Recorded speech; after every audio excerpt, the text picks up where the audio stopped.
नमस्कार। अभी हमारे यहाँ मानसून ने दस्तक दे दी है और धीरे धीरे मानसून की वर्षा तेज़ी पकड़ेगी और निश्चित ही किसान अब अपनी खरीफ की तैयारी करेंगे। हमारे बहुत सारे एफपीओ साथी इस बार ये बात पूछते रहे हैं पिछले कुछ दिनों से कि इस बार किसानों को कौन सी फसल बोना चाहिए। और ये अकेले एफपीओ के सदस्यों की समस्या नहीं है, ये ज़्यादातर किसानों की इस बार समस्या है।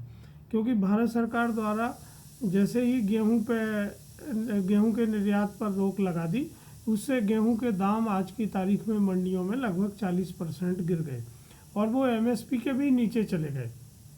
तो किसानों के मन में ये एक बहुत बड़ी आशंका आ गई है कि भारत सरकार की जो नीतियां हैं वो लगातार कंसिस्टेंट नहीं हैं और कभी भी वो अचानक बदल जाती हैं और इसमें उन किसानों को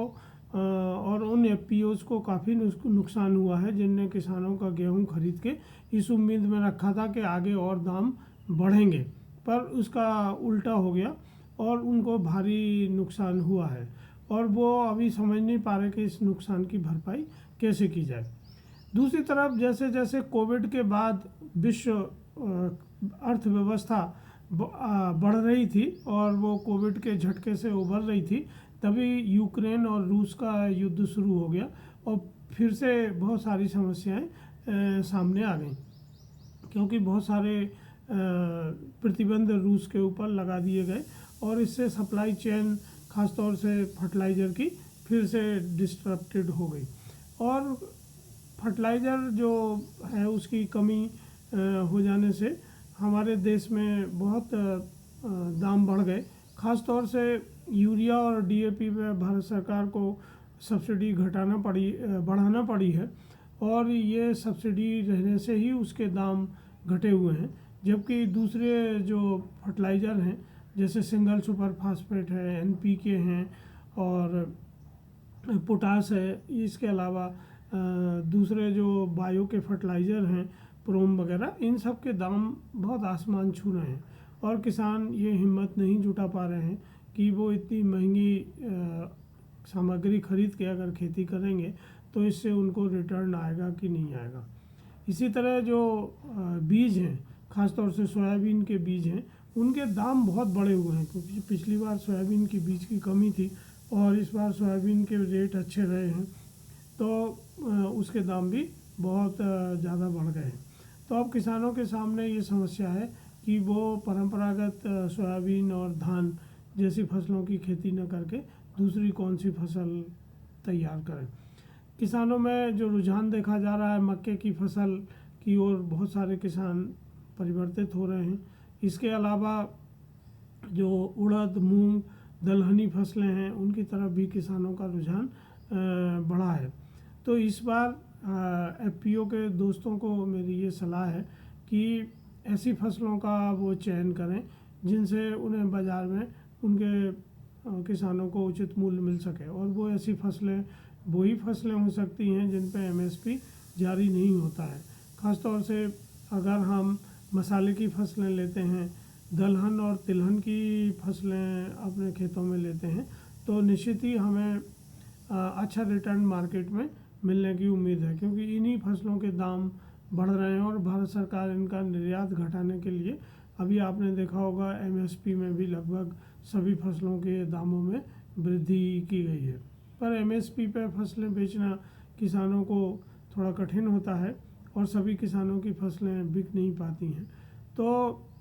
एफपीओ के सदस्यों को 2-3 चीज़ें बहुत अच्छे से इस बार करना चाहिए। नंबर 1 कि जो उनके किसानों की फसल का चयन है उनमें उन फसलों का चयन करें जिनमें मार्केट में आगे दाम अच्छे मिलने की संभावना है। जैसा कि मैंने आपसे कहा कि वो दलहनी और तिलहनी फसलें होंगी। दूसरे, उन फसलों का वो चयन करें जिस पर जलवायु परिवर्तन का प्रभाव कम पड़ता हो, क्योंकि अगर हम ऐसे बीज बोएंगे जो बहुत लंबे समय तक खेत में रहते हैं और पकने में 120 दिन या उससे अधिक टाइम लेते हैं, तो इसमें ये हमेशा आशंका रहती है कि जलवायु परिवर्तन का प्रभाव जब फसल पड़ती है पकने की स्थिति में होती है तभी होता है और इसका दुष्परिणाम हमेशा किसानों को भुगतना पड़ता है। तो जितने शॉर्ट पीरियड की फसलें के बीजों का चयन हम कर सकते हैं वो हमें करना चाहिए, क्योंकि वो एक हद तक जलवायु परिवर्तन के प्रभाव को कम करने का एक प्रभावशाली तरीका हो सकता है। तीसरी चीज़ कि जो इनपुट के दाम बढ़े हुए हैं, अगर हमारे सदस्य अलग अलग अपना कृषि आदान खरीदते हैं तो उनको निश्चित ही अधिक कीमत चुकाना पड़ेगी। अगर हम कोशिश करके एफपीओ के सभी सदस्यों का जो कृषि आदान है, ख़ासतौर से खाद बीज और दवाई जो मुख्य रूप से लगते हैं, अगर हम एक साथ ही खरीद के उनको उपलब्ध कराते हैं तो इससे उनको अच्छा लाभ मिल सकता है। दूसरे, अगर हमारे किसान थोड़ा सा प्रयोग करना चाहते हैं और वो अपने खेती करने के तरीके में परिवर्तन लाते हैं और जो सस्टेनेबल एग्रीकल्चर की पद्धतियां हैं, जिनको हम ऑर्गेनिक खेती, परंपरागत खेती, सस्टेनेबल खेती, जीरो टिलिंग खेती या जीरो बजट खेती, इस बहुत सारे नाम से जानते हैं और अभी हम कार्बन फार्मिंग के नाम से भी उन पद्धतियों को जानने लगे हैं। तो इस तरह भी हमें थोड़ा रुझान अपने सदस्यों का ले जाना चाहिए ताकि हम खेती के साथ साथ अतिरिक्त आमदनी कार्बन ट्रेडिंग से भी किसानों को धीरे धीरे दिलाने में सहायक होंगे। तो मुझे उम्मीद है कि इस बार की जो खरीफ फसल की तैयारी है वो एफपीओ और उनके डायरेक्टर्स बहुत संभल के करेंगे और इन सब चीज़ों का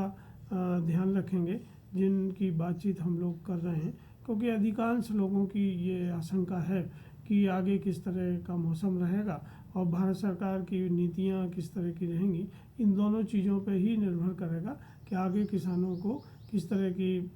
फसल और उससे प्रतिफल कितना और कब प्राप्त होगा। तो ऐसे थोड़ा सा प्लान करके अगर हम इस खरीफ में काम करते हैं तो हमें इसके अच्छे परिणाम मिलेंगे। अगर आप और अतिरिक्त जानकारी चाहते हैं तो आप ई फसल पर संपर्क कर सकते हैं। धन्यवाद, नमस्कार।